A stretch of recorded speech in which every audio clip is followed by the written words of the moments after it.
Story 1: 30 feet from a killer. This happened many years ago, back when I was a sophomore in high school. I've never been a camping guy. Bugs, dirt, sleeping on the ground. It's just not me. But every summer, my dad, this total rugged outdoorsman, would drag me and his buddies deep into the woods. Finally, one year, I begged him to let me bring a friend so I wouldn't die of boredom. He said yes. So I brought Charles. Charles was perfect. Ex-Boy Scout, loved camping, and never gave me crap for hating it. He was also always looking for an excuse to get away from his parents, so he was pumped. The trip started off cursed. Someone screwed up the booking, and instead of some remote wilderness site, we ended up at the most overdeveloped campground imaginable. Paved paths, real bathrooms, a playground, and right next door, a full-blown amusement park. Ferris wheel, roller coasters, everything. My dad and his friends were furious. Charles kept repeating, "This isn't real camping," until I told him to shut up. We made the best of it. Charles set up our tent like a pro.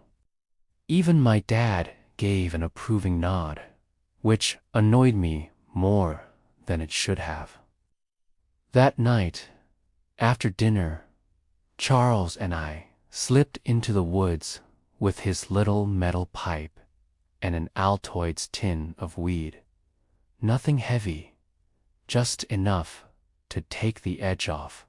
When we got back to the tent, we were way too wired to sleep. Charles got that mischievous grin he always got right before we did something stupid. He whispered, "Want to climb a roller coaster?" Obviously, we did. Past midnight, we grabbed flashlights, hopped the fence, and turned the empty park into our own stealth mission. Guards in golf carts patrolled every few minutes. We sprinted, ducked, and laughed under our breath like it was the best night of our lives.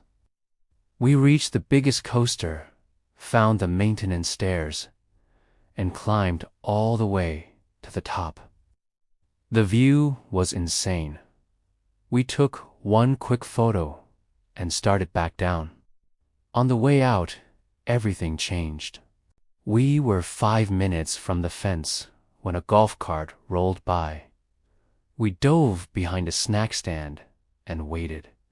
That's when I saw movement in the dark about 30 feet away, between two buildings. Someone was crouching, hiding from the guards. Just like us, Charles saw it too. He tapped my arm and pointed. The figure moved, fast. He darted through a patch of light from a street lamp. And for 1 second, we saw him clearly, tattered clothes, awkward, limp like something was broken, and his face covered in thick, dark smears. Blood. It had to be blood. He stared right at us, then vanished into the shadows. We didn't speak. We just ran, climbed the fence, dropped to the other side, and sprinted to the tent. We lay there in our sleeping bags, hearts hammering, trying to convince ourselves it was just some homeless guy. It wasn't. The next morning, around 10, a camp ranger came around with an announcement. A man had been stabbed to death at a lake 4 miles away sometime after midnight. The killer was still on the loose. Description: disheveled, white male, late 30s, possibly shirtless, possibly covered in blood. Charles and I locked eyes. We knew. We never told anyone. Not my dad. Not the Rangers. Nothing. I was 15. Getting caught trespassing and high felt worse than anything else at the time. I still regret it. Charles regrets it more. We were 30 feet from an active murderer, and we let him walk away. Music story 2: The Clown on the 6th Train, October 2016. The creepy clown panic was everywhere. Most of it was fake. Kids in masks trying to go viral. This one wasn't. I was 16, junior year. Every day I took the 6th train uptown, got off at 96th, walked home. That Wednesday, the train was almost empty. I had my headphones in Drake, probably reviewing chemistry flashcards on my phone. Total tunnel vision. 96th Street. Doors slide open. I stand up on autopilot and start walking out, and someone steps directly into the doorway, blocking me. I look up. Full clown. Baggy yellow shirt, red suspenders, rainbow pants, giant red shoes, white grease paint, red nose, blue eyebrows, drawn way too high. No wig. That made it worse. He just stood there, staring, not getting on the train, just stopping me from getting off.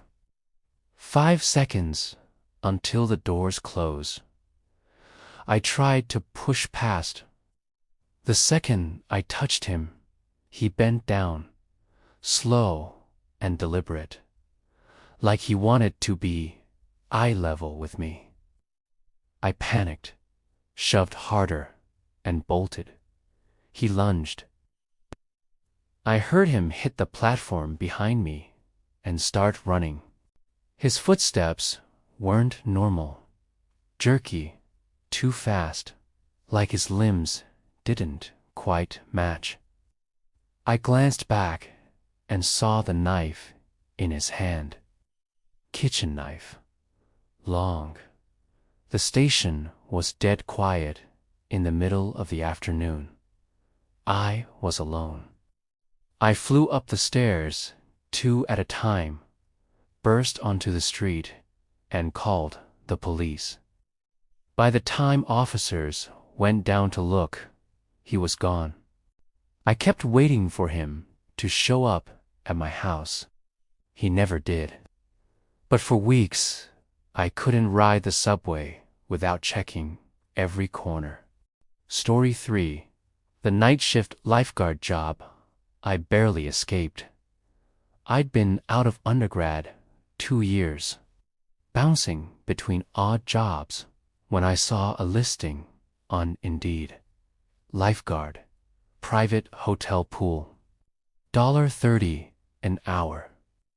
5 p.m. to 1 a.m., and the line that stopped me cold must not speak Spanish. I'm half Mexican and fluent. The town was 90% Hispanic. The whole thing screamed red flag. But $30 an hour back then was life-changing money. I applied anyway and pretended I didn't understand a word of Spanish. Got the job the same day. First day, 2 guys greet me.